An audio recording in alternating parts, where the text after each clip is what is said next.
12 years ago, I made a surprising career decision.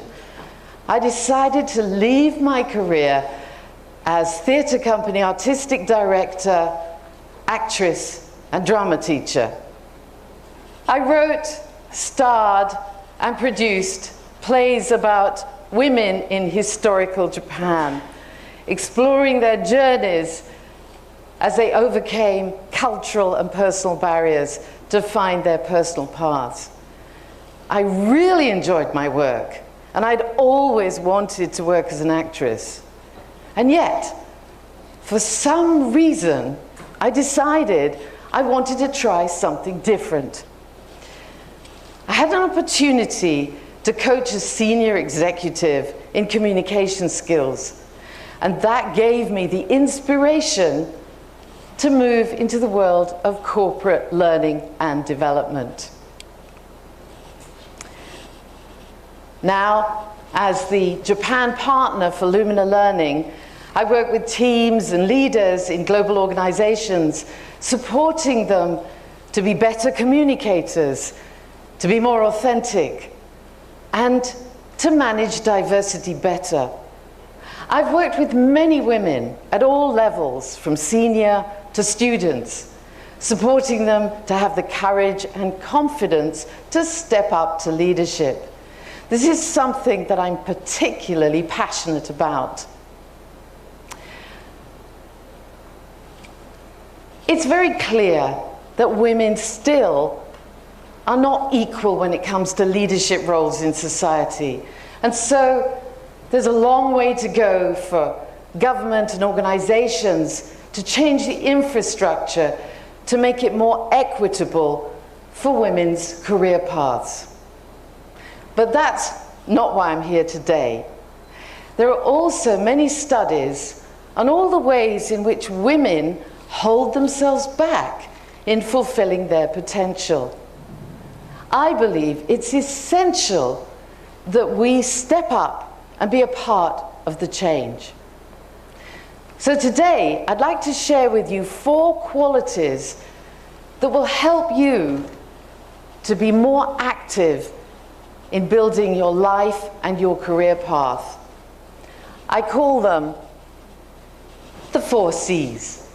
They are compassion, control, courage, and confidence. The 4 C's are all interconnected and they all support each other. The concepts are simple, but they do require practice in order that you can use them when you need them most. Compassion. What is compassion? It means to show kindness, caring, and a willingness to help others. The Dalai Lama, in his book, The Art of Happiness, says, if you want others to be happy, practice compassion.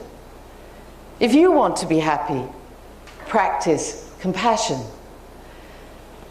Being self-compassionate is really important, because without it, it's very difficult for you to feel that you are worthy and deserving of success. A few years ago, I coached a woman who was terribly tough on herself and on others. She had many achievements and successes, and yet she would always say things like, I only got 95% on that exam. That was not good enough. I'm a failure. As a child, she had had a parent who was a constant critic. As an adult, she still heard that voice inside her head. In other words, she had a huge critic, inner critic, that judged her constantly. I'm happy to say that gradually over time, she did learn to value herself and others more, and to show more compassion for herself and others. So I'd like to ask you, how much are you able to acknowledge and celebrate your successes. Perhaps you too secretly feel that you're really a failure and that you need that inner critic to push you to keep trying harder. Practicing self-compassion will make you have a much more positive belief in yourself. It will allow you to celebrate your successes while forgiving your failures. It will also help you to be more compassionate and understanding of others. So practice the skill of self-compassion. Say to yourself, I know that I am good enough as I am. I am deserving of success in my life and career. Control. There's some very interesting research now on the connection between personal control and motivation. Charles Duhigg, who's a reporter for the New York Times, recently wrote a very interesting book on productivity. In the chapter on motivation, he says, when you believe you are in control, you are more motivated. In order to be motivated, you must feel that you are in control. When you feel that you're in control of what you're doing, you tend to be more confident and overcome setbacks more easily. You see yourself in the driving seat rather than life being something that happens to you. So, I'm going to show you now a picture of my mother. Why am I showing you a picture of my mother, and how does that connect to control? This is a photo of my mother on holiday in South Africa, staying at my sister's house. My mother is 96. And she still plays the oboe, she plays in orchestras, and she teaches music. She's my role model for personal control. Because at 96, she still makes decisions on how she will live her life. And she chooses what she will and she won't do. When I was a child, my mother allowed me to make choices for myself. If I wanted to study, that was okay. If I didn't want to study, that was okay too. Whatever was on my yearly report card, it was fine. Even when I had 12% on my maths test. I bet you wish you'd had a mother like that. When I was 16, I wanted to go to the Sorbonne University in Paris and study for a couple of months. She let me make that choice too. And when I said I wanted to be an actress, there was no advice about, oh, that's a bad choice. You'll starve to death. Why don't you make a more sensible career choice? At the time, I took it for granted that I could make choices for myself. Now I understand what a wonderful gift she gave me. She empowered me to make decisions for myself. And I always knew that whatever choices I made, she would support me, even when I made mistakes. So I'd like you to reflect on how much personal control do you take in your life? What are the situations in which you make choices about what you will or won't do?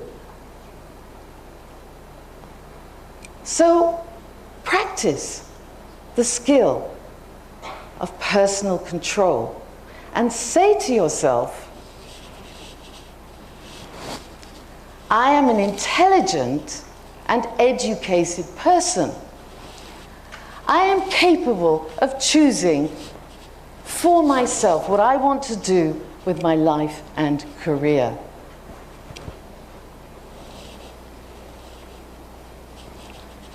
Courage. Courage. It's about admitting that we have fears and still being willing to have a go and try something that we feel uncomfortable about doing. You will feel discomfort as you step outside of your usual safe comfort zone. But stepping outside your comfort zone is the only way you can develop yourself. And courage is a lifelong journey. It took courage for me to start my own business at a time when other people were thinking about retiring. And it still takes courage every week as I grow my business. And the bigger it grows, the more I may fall. And if I fail, there is no safety net. In your lives, you will need a lot of courage. William Saito, who's special advisor to the Cabinet Office of the Government of Japan and an entrepreneur and an author, warns that by 2025, 65% of jobs as we know them will be gone. So you will have no lifetime employment. You face having to change jobs several times in your career, and probably having to change careers several times. You'll have to try doing work that you've never done before. Perhaps you'll start a business or become an entrepreneur. William's advice is to fail fast, fail often, fail early, and most importantly, fail forward. What that really means is to keep on trying many things until you find success or you find what you are looking for. And that, of course, takes courage.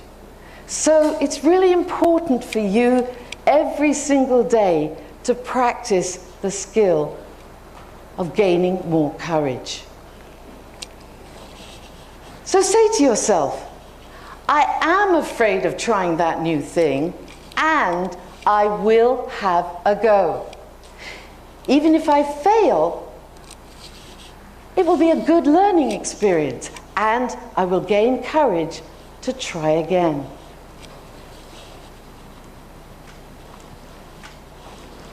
Confidence. Confidence is a feeling, a belief, or a consciousness in our ability and our power to handle something.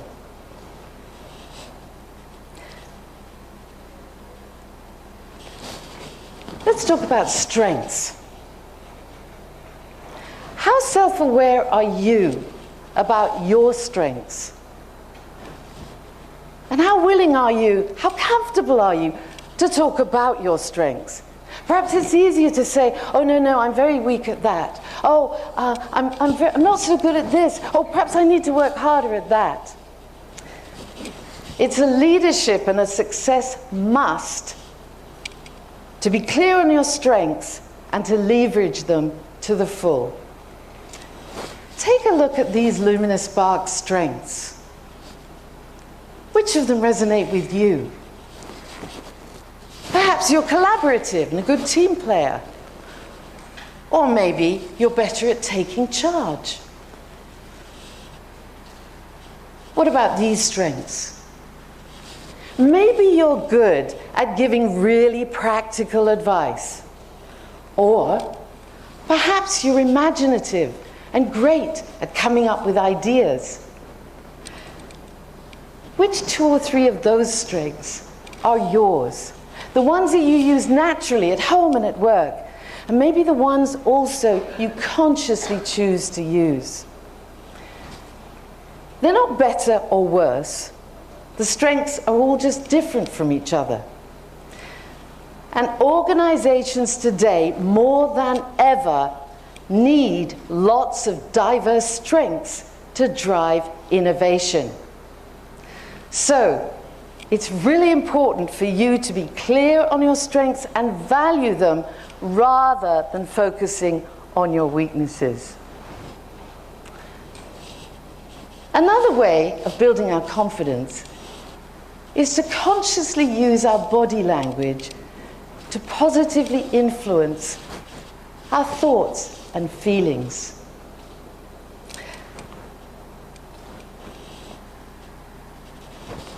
Perceptions drive us to categorize each other in less than 150 milliseconds. And in less than 30 minutes, we've made lasting judgments about each other's characters. Those judgments are mostly based on what we see and hear. In other words, our body language and our voice. So, for instance, if I show body language like this, if I say, "Oh, I'm very happy to be here today. Thank you. It's a pleasure to speak to you." Maybe you're thinking, "Whoa, she doesn't look very confident. She can't be much of a leader." But if I use body language more like this, "It's a great pleasure to be with you here today and to talk with you." Perhaps you're thinking, "Oh, she looks confident. Maybe she's a leader." So start practicing using more confident body language in everything that you do. When you walk in the room, walk in with your head held high. Take up more space. Use your eyes to connect with people. When you do that, not only will you become more confident, but you will seem more leader-like. And say to yourself, "I will step up and aim for the career I want. I will look confident and I will be confident in my strengths." The 4 C's. They're compassion, control, courage, and confidence. They're all within your reach. Envision the career you want and bring it to life. It's time to take action. Thank you.